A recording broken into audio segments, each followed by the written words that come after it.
Ako ka dyan, oh. Ayun, oh. Kain tayo, kain. Kuya, ako ka dito isda, oh. Ay, salamat eh. Kutsara mo na kayo. Oo. Oh.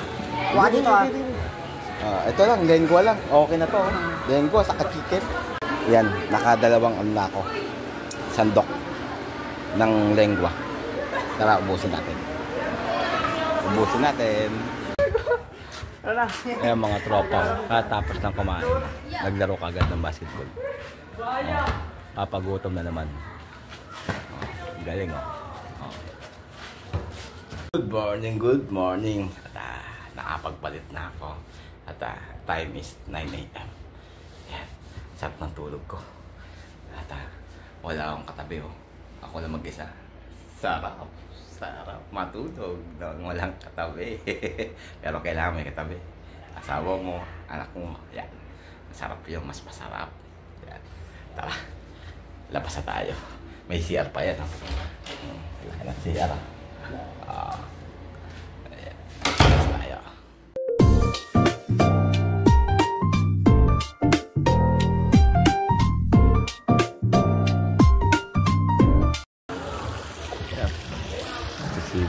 Nagkising pa sila. Maya-maya uwi na kami. Yan mga tropa.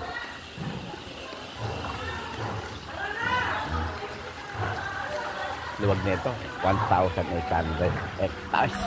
Grabe. Kausapin natin yung stock ko.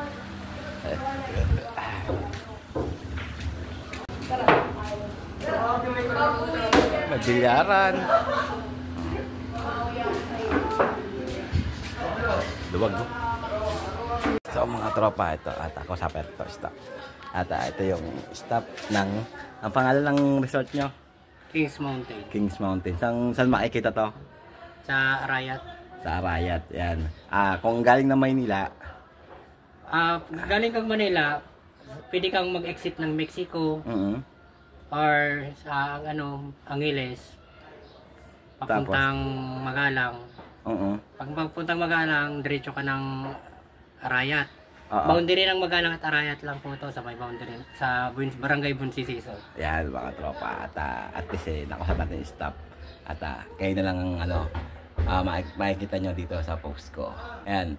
At shoutout natin si Ryan Boss. Ryan. Siya yung stop dito. Ayan, tandaan nyo mukha. Okay, bye bye.